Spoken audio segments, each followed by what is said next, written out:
just myself, Emma, my wife, and my son Bill run the farm. We're now at 640 hectares arable, as that's the main lease block there, got there in the centre, and we've just taken on this block over on the far left, which is only taken on this year. Our stocking rate is currently slightly lower because we've taken on a larger chunk of land, and instead of buying sheep, we plan on actually just breeding our numbers up, because some of the country we're having to rework and improve its productivity. And we came down with foot rot over 12 months ago, and we've had to cull a lot of sheep with our foot rot issues. So our numbers have been taken right back, but we're in the rebuilding process. So summer forages, I suppose everyone's wanting to talk about that. My idea when I started these summer forages was looking at shifting the spring growth curve. Because I don't do any conservation of hay or silage, because I have a very high stocking rate that actually increases in the spring, I'm utilising that, but I wanted to stretch that going into the summer. So what I used to start off was actually more just standing oat crops. These just went in after the break of the season, once the grass got going. Just basic oats that I used to wean all my merino lambs onto.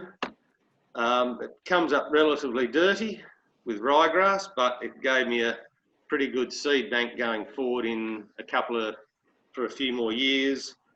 But now we're starting to find a lot of Guildford grass in the system, so we're actually taking a lot of our ryegrass and clovers out and tackling the Guildford grass. So we're actually coming back and reseeding some of those paddocks.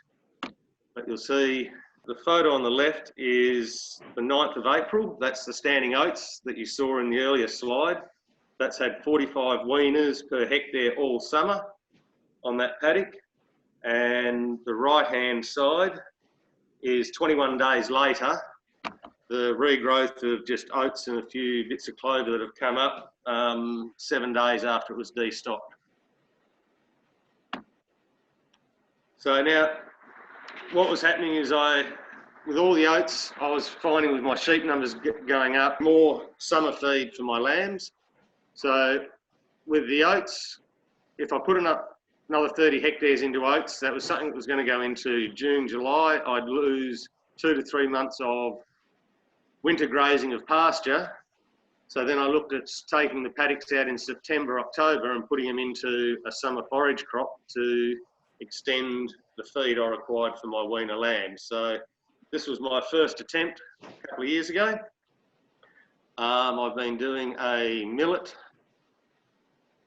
pillar forage rate and a grazing maize mix. There's more photos, but that's just 60 days growth, seeded in November 2 years ago. So it barely gets up in boogies in 60 days, and to me to produce that in 60 days instead of oats over 3 or 4 months seems to be the way to go at the moment. This is the same paddock but different areas, and you'll notice the amount of clover and ryegrass that you don't always take out in the knockdown, it actually just comes back and keeps going. So this 60 days growth, we're into December here. So I've still got fresh clover underneath the sheep just love chewing on. So Matt, you traditionally, or other people in the area to get through this, they would make meadow hay and use that for their summer feed. Would that be right? Yeah, I think that's, people, you get your spring bulk and you ideally see people, I suppose, you conserve that spring bulk. But the way I've got my livestock system set up and my lambing dates, I'm actually getting a very high requirement for feed in that September, October period. So I'm actually consuming a lot of that growth that would probably sometimes you could put into hay and silage.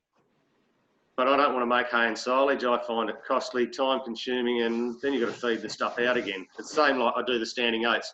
Why harvest it and put it in a silo, turn around and feed it back out? Just have it in the paddock, leave it. So I'm actually trying to shift protein and energy later into December and January when the pastures are dry off without making hay and silage. And Matt, before you continue, I've just got a question in from Colin Rose. He wants to know what rates of maize, millet and pillar. 5 kilos of millet. It varies between 1 kilo and 1.5 kilos of pillar forage. And because generally if it's 30 hectares, might only put a bag in, or I might grab 2 bags. It depends on how the paddock works out.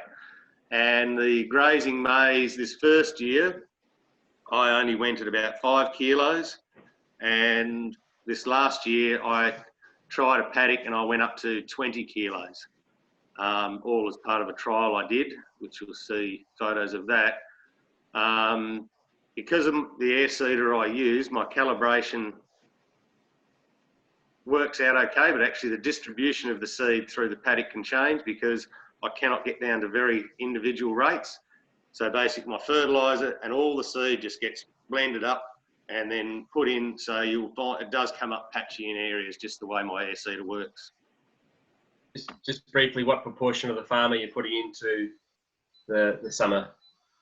Start off, it's first 20 hectares. I'm looking at probably going to be sitting on around that 30 to 40 hectares a year now. Still trialling and working out varieties and what I'm doing. But yeah, it's sort of could change seasonally. If I get into August and I've got that much feed coming out in front of me, I might start blowing out paddocks and looking at putting more feed into a summer option if I've got too much grass in front of me. But it's a moving curve every year. But I think budget-wise, I need a minimum of 30. And Matt, just one more question.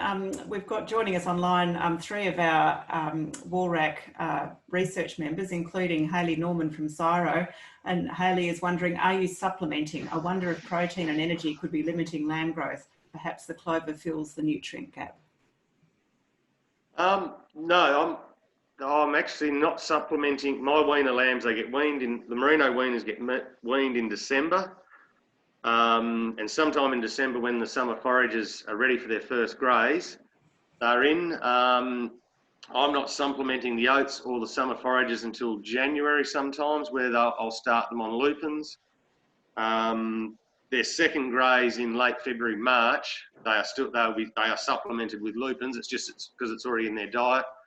But I've only been on 100 to 150 grams a day of lupins right up until the end of March with the lambs grazing these 2 systems. So that's the only supplementation they've had all year. So this is sort of showing varieties of what I sowed this previous year.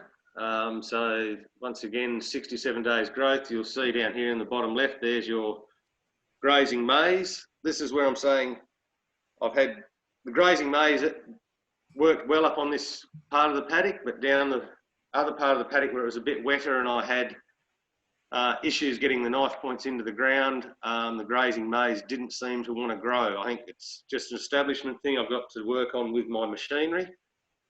But you got to remember, this stuff, grazing maize, is only a once off. Once you graze it, it doesn't come back. But I've thrown it in the mix because it looks good with some big early bulk. But it's probably the last year I'm going to grow it for a while until I find out a better way of seeding and getting a better strike rate. Here's a bit more of the long thin stuff. Here is your millet, and the broadleaf is your pillar forage, and all still 67 days growth. And Matt, can you describe your grazing system across those different paddocks? Like how are you actually doing it and maximising the utilisation? Well, the previous 3 slides is actually all the same paddock, like even this one with the ute in it. That's the same paddock as the other stuff. The other photos, you saw the heights there. Well, this stuff, it's actually a heavy carry loam, and it just went off its dial in that corner and just grew this massive bulk, but then the sheep wouldn't eat it. Like it's been like that all year. I haven't been able to get the sheep to really graze it that well. But so you're wanting to know how I'm grazing through the summer, is it? Yeah, so are you just introducing a mob to a paddock, or are you actually, you know, sectioning off breaks, maybe like a dairy farmer would do to increase utilisation, or are you doing any, you know, more unconventional strategies, I guess? I'll just skip straight to the one where the sheep are in. Basically, I look for not a date, but it seems to be showing 60 to 70 days post-seeding. I'm sort of getting this level of feed. And basically that paddock was 24 hectares, and I just threw 2,100 lambs in there. They stay there until they mow it down hard and flat, which is generally about 14 to 18 days. And then they will come out, go back onto their standing oats. And then this year, depends on regrowth. When I get enough bulk back in there, the sheep go back in there, which generally has been after shearing late February, early March, that they'll go back into their second grazing, which is often only, I'll get 7 to 8 days out of it. This year we've had virtually no summer rain, and it actually grew quite well through it. So it's sort of, it's just growing a big wedge of feed and just nail it down. I think I'm going to have to start even maybe grazing some of this stuff at 50 days, because the millet is tending to, I'm grazing it and it's getting too far advanced, and it's actually getting reproductive after day 70, and I'm not probably getting the benefit of second grazes out of it. Does that work, Sam? Yeah, I think you're probably on the right strategy there. You need to probably almost shorten the rotation on that grass to get the best out of it and to maximise the regrowth for potential for that second grazing. And in doing that, I think you'll improve the quality, which should have an effect on growth rates of the animals as well. Yeah, well, since I haven't done too many measurements as in weights, it's been anecdotal visual. At shearing, since we've had the summer forages, we are probably cutting about 200 grams of wool more on our weaners, and I reckon they're probably a good condition score better, and come end of April, we're probably 5 kilos live weight better off since, and the only thing that's changed is using these green summer forages to get those gains. And that should probably then have an impact on fertility of the ewes as well, you would think. Yeah, well, my ewe hoggets last year were the biggest ewe hoggets we've had sort of once they grew out through the year. I think hopefully those numbers will start to show through coming down the track.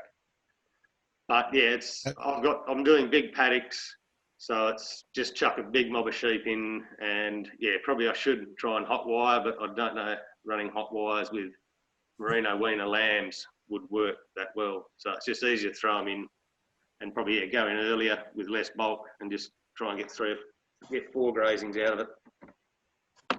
Matt, can I ask if you've got 45 weaners per hectare on this summer forage system, what is the stocking rate on the balance of the farm, roughly? There's still probably 4,000 growing sheep running around on about 420 hectares. Okay, so if you were to put the whole lot together, you've got something like 13 sheep per hectare, or if not, it's slightly more, over the whole farm. You've reduced the stocking rate of those ewes down to 10 by bringing in this forage system. Yep. And so there's going to be reproductive benefits in terms of how those ewes join, because they should go into joining in better condition, having grazed through summer at a lot of stocking rate. Can you comment on that? Yeah, no, I think that might come in a bit later when I've got my fertility section. I talk about what we're doing with the reproduction and fertility, where it's headed. But yeah, a lot of that is actually trying to get the lambs off mum as early as I can, even the merinos and my terminal block, getting everything weaned as early as I can to let the ewes get back in and freshen up and start cycling. I did try, which is the slides we've got now, which is the paddock. It was was meant to be a trial of about 8 hectares to build a green feedlot, to whack a couple of thousand ewes in for 5 or 6 weeks to flush prior to mating. But we had diamondback moth issues, foot rot issues. The trial didn't go ahead, and I just threw lambs in there, and yeah. So we'll try it again one day. but that was another bit I'm just playing with, just different ideas. Matt, might you comment, just to give some perspective, time of lambing and when you sell your turn-off lambs, perhaps that might give some perspective about what you're talking about, perhaps. Yep. Basic terminals now are lambed down in July. We then, I think it's October, they are weaned in October and marketed at the end of October, sort of a couple of weeks off weaning. Some might go straight to the abs, but basically now the terminal side is set up to supply feeders. So hopefully this year, if the Ag Department plays fair with our permits, all our lambs will go straight to a feedlotter mid to late October, pretty much 2 weeks off mum. What's that, 20 weeks of age, I think, is it? July, and then they're gone by the end of October. And With the lambs. And then the merinos are now all August, and retain all the ewes, and for 12 months to class up to go into their various mating groups. And now with the extra lease blocks, instead of selling lambs in the autumn or in the spring, once we've had access to some vineyards, we've now got a lease block that is going to be basically run as a weather block and run our wethers through to 2.5 years of age.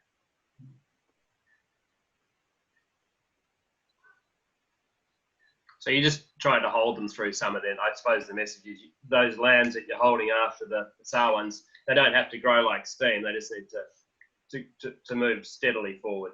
Yeah, I'm after no massive weight gains. Just want them at a steady growth rate, cruising along. So they're in good nick and go through the autumn quite well and get back onto winter grass, and then they can steam along. Since I've introduced the last 2 years the summer forages with these green ones, I have fed less lupins to my weaners over the summer and autumn. So but they've actually come out better at the other end, whereas before I was having to put, well, I was out to 150, what's that, I was 2.5 kilos a week going down their throat plus, and now they're only getting supplemented basically a kilo a week, if that, and they're actually coming out in a lot better condition. But yeah, it's not a super high, let's make them grow big, fast and furious. It's just let them just tick along at a nice, easy pace. So that was the lambs. Oh, sorry. Yeah, well, this pillar forage, that was, 53 days growth. And I think there is a lot more potential showing up for this product down here. I reckon it's, but what it costs, it's a very, I know someone's there, but yeah, Rob, it is a cheap seed. I think compared to some of the other ones that are being promoted around there, I'm getting a tremendous growth, but for what it's costing. But there are issues, which I'll take to this one, which was diamondback moth, which I've circled. And I think anyone who's tried brassicas will find diamondback we'll give it a flogging. Basically, every year at 4 weeks, I've been hit by diamondback, but they hit that. Looks like it's nearly buggered, but it got sprayed twice this year. That was about the same date I've actually put the lambs in onto it. They've grazed it off, even all that rubbish. We got it grazed down, and it's come back without any problems. The only problem we did have with that is I had some lambs we put on a paddock which ended up just about being pure forage rape. It was looking pretty sad like that. Couldn't beat the diamondback, so I thought I'll use the sheep to beat the diamondback. Put 900 lambs in on 8 hectares for 2 weeks. This is crossy lambs. They came out looking all right, but they had 0 weight gain. We've done some work and research on it, and from what we can gather is when a brassica like this comes under such a threat from an insect, it goes into a lockdown mode and something happens with the nutrition availability and that. It won't lambs didn't look bad. They just didn't put on weight, and there's something, they didn't grow. But then since that took them out, the lambs have gone and the sheep are back in there, and it's a different system. But I think there is an issue with severe diamondback predation on it and causing issues with weight gain in lambs, especially the terminals. Nitrogen, it would have had 10 units down the tube. I think it was 100 kilos, worked out at 90 kilos of K-till plus, which I think works out to 14 units of P, 9 or 10 units of N, and then 8 units of K or something. But Sam or someone probably know better than that. And then it's also scored 100 litres of Flexi-N at about approximately 4 weeks growth. Okay. Whilst I'm asking questions, I'll just relay one from Caroline from Murdoch Uni. She wonders if you've had any issues with photosensitization. No, not that I've noticed. I have seen it in my sheep, but I wouldn't say it came off an animal on that paddock. It could have done. I've actually had it, I'm trying to, Phalaris, I think it is. I've still got a few creep lines with a bit of Phalaris, and I have seen it in the odd sheep, but I might see 1 or 2 cases a year out of 6,000 or 7,000 sheep. So I don't think it's an issue that I've come across yet. I'd be keen to hear what Sam or Rob think about the what you've just talked about. I think there was some mention of is it because the rate's under pressure that it's getting sick, or that it's getting more bugs, fellas? Yeah, I'll jump in on that one if you like. It's often said that crops that are under stress will be more prone to insect attack, and that certainly seems to be the case. And I think the observation from the previous meeting with the RAFNO on the south coast showed similar, kind of circumstances. Dry. Yeah, and it's about opportunity. I mean, a dryland crop like this is not always going to get the rain on it to top up the nutrient package. So it's a tricky one. But in saying that, vegetable brassicas, which are grown with irrigation and probably too much nutrition, also suffer a fair bit of diamondback moth pressure at the same time of the year. So it's not going to be your total answer. It's about pressure in the environment at the same time.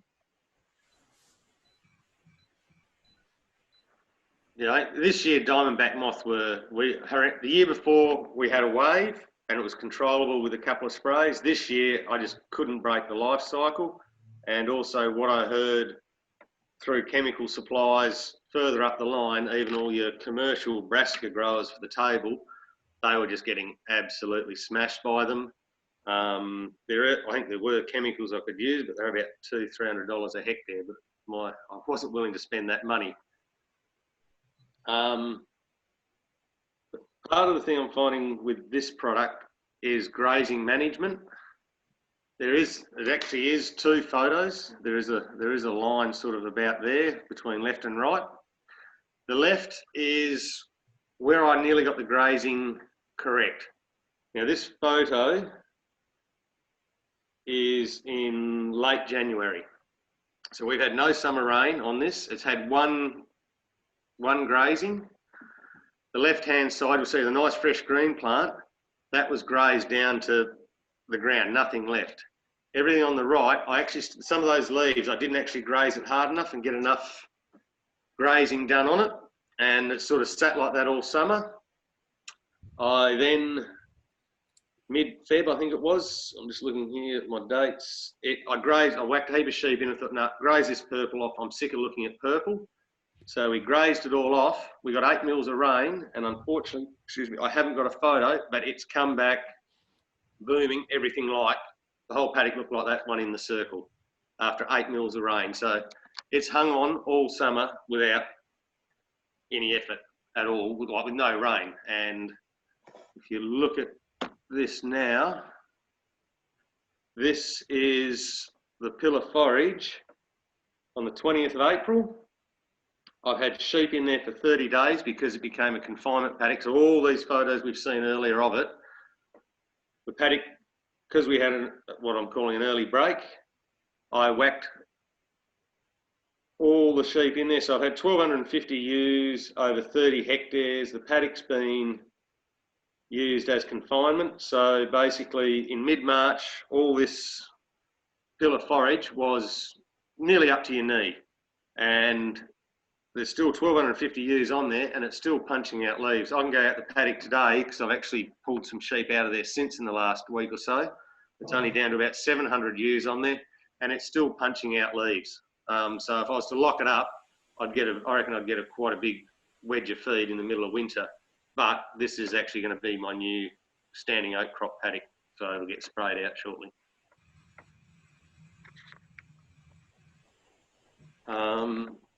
Few of the issues I found with the summer forages, too wet or dry, like that part of the paddock was very wet, and back over this other side over here, with you're nearly kicking up dust, so it's actually when to strike. But I think we still need to go in early with plenty of moisture, but that's a bit excessive, that moisture. I'm using just a simple old knife point system.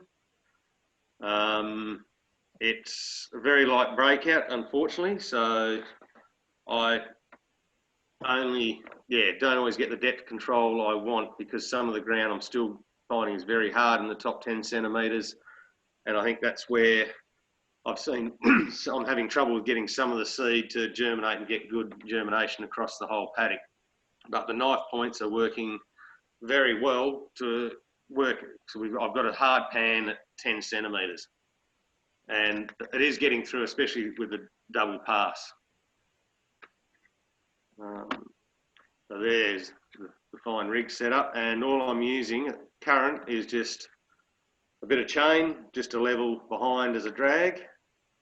But I need to look for an upgrade because last year, this is the paddock. There's a germination. You can see where I've driven across the paddock in the ute just to see if there is a germination, and I've got a better strike. So I need to invest in press wheels at this stage, I think, with my current machine. That's just, I suppose, you know, that's just seeding. That's just, that's actually seeding into pastures dry. So, yeah. Question about your machinery there, Matt. Given that you have got an earlier break this year and probably, you know, reasonable grass and clover that you don't want to knock out, would you look at maybe an alternative style of machine, maybe a disc type machine rather than tines? It might help roll over that country a bit better when it's wet and dry, that sort of thing. Yeah, I have got a couple of slides coming up on machines. That's sort of where to now with the system I'm using. In the last 12 months, while I've been sitting on the tractor, I've probably designed 7 or 8 machines, which I think would be ideal to work on my place. The hard part is trying not to over capitalise. I could go out and buy, there's some probably relatively good machines out there, single disc machine, no till, no disturbance. But it's a lot of coin for a little area. My little air seeder, that was 5.5 grand.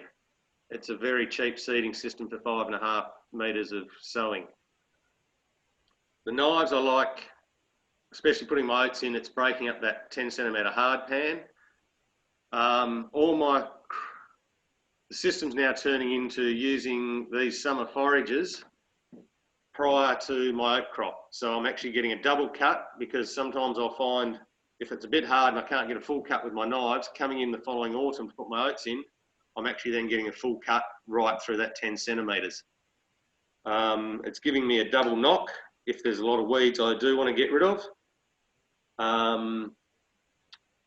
The other one I'm trying, which wheat belt guys would wonder what I'm doing, I'm trying to get rid of my subsoil moisture over summer. I want 0 subsoil moisture for my oat crop the following winter. Because we've got that much rain down here, I'm trying to dry the soil profile out as much as possible. So when I put my oats in, they're actually getting a good dry feet to get established before waterlogging can slow them down. So that's one there. So I'm actually, when you're talking of the machines, that's what I have thought about. There's a couple of different disc machines there, but you're spending a lot of money on, because I love a DBS digging down 7 inches. But I think they could be used because my knife point system, sowing pastures, if you get a germination, you kill your I'm losing too much pasture. So a no-till knife, to have 2 systems would be great. That's just one that shows the knives. That was in 2018 in April. We had 14 mils of rain 4 weeks prior. Nowhere else on the farm I had a germination. This is the first year I'd used the knife points. It's not clear, but all those lines are actually clover that germinated on bugger all rain, and nothing else has germinated except for in the old knife point lines. And none of the other rest of the farm actually had a germination. So that's when I twigged that something was happening with my knife points, which I wanted to keep pushing.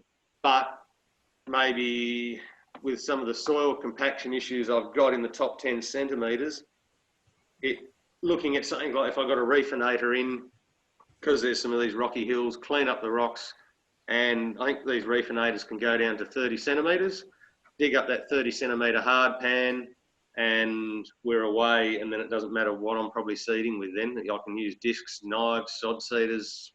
Yeah, we're back to another system. But this is just photos with some of this compaction I'm finding.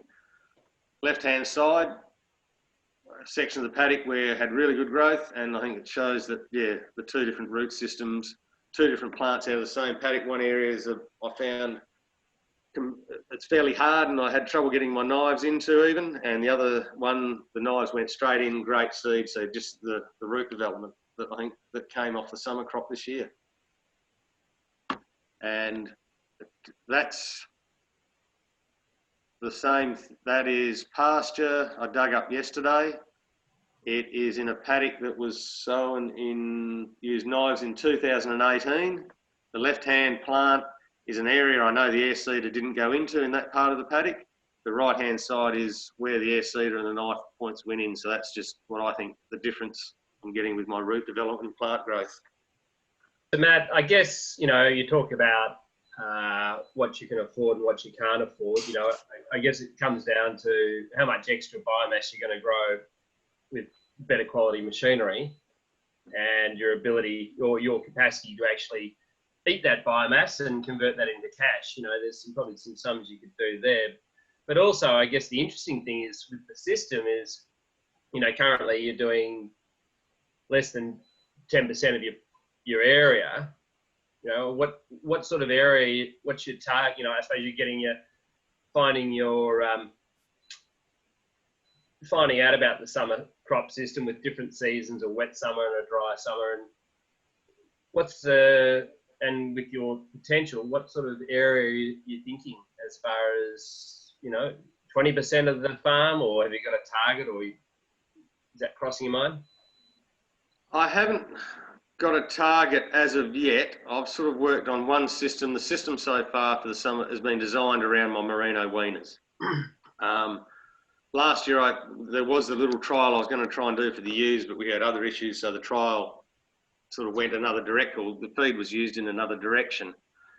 I would probably double it. So, yeah, I could go to 10. I think 10% of the farm could quite easily go into the system.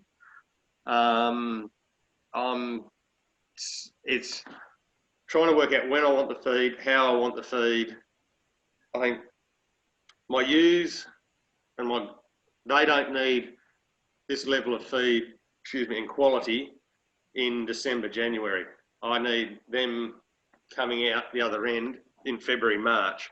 So it's actually then finding a product that I'm growing in those months to suit the nutritional requirement of my dry stock, because they are actually carrying through the summer very well.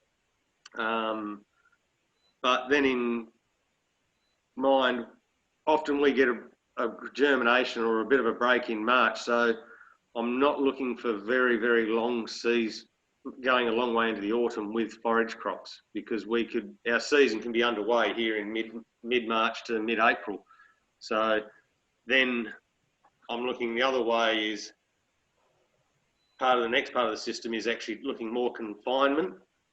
So then once we do get our breaking rains, then maybe using some of these quick growing crops and cereals seeded at the start of the season, 4 weeks away, and then start my rotations going earlier. I guess that might change if you're targeting higher stocking rates in the future, you know, to achieve those. You know, summer's obviously the weakness as far as you don't have half the farm in stubble to go and graze. So, you know, this is subsidising that. So if you're going to attack a higher winter graze stocking rate, along with your leases and things to actually achieve those, or to manage that through the summer, I guess. I mean, there's other ways to do it through selling stock and things, but that's just what I was interested in. Because you do get to a certain scale where it gets pretty serious.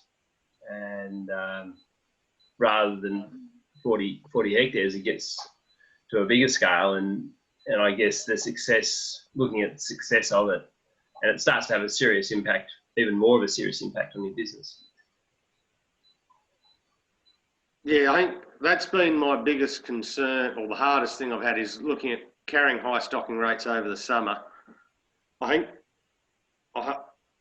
the stock are surviving well, because I think the quality of feed we got going through we're holding. It's to get my higher stocking rate, I've really got to nail the autumn break. And I think that's where maybe confinement and starting to use more grazing cereals in the system. Running out, basically, we shear in February. The last of the sheep will be shorn and basically drag the air seeder out of the shed late February and just start dry seeding some cereals and scratching them into paddocks ready for that first breaking bit of rain. Because, yeah, if you pick up an inch in March, cereals will jump out of the ground on that sort of rain and take off, and then bang, you got green feed ready to go. Is that where you could plan a bit, Matt, with I guess your soil types and the potential moisture holding capacity, and that country that you are trying to dry out, you know, target for those earlier sowings? Yeah, that's well, that's all in theory. I suppose all in theory. That's trying to get the cereal system up and growing and get better yields out of the cereals, because we get the wet areas. But yeah, I suppose going back to this whole thing with the machine and trying to work everything out, I'm just trying to find holes in my system going, oh, hang on, there's an area of the farm. I should be seeding that, but it's got a germination. I need some discs, or do I just go out there and top dress some seed on the ground, grab 2,000 ewes, make them run over it half a dozen times to push it in and take them out again? That's why I've sort of been in my head, I've designed that many different seeding rigs in the last 12 months, but they've all been bits and pieces of other machines. So I'm just hoping one day I'll find someone on Wheatbelt and Buy and Sell who's got 30 alpha discs for $100 each.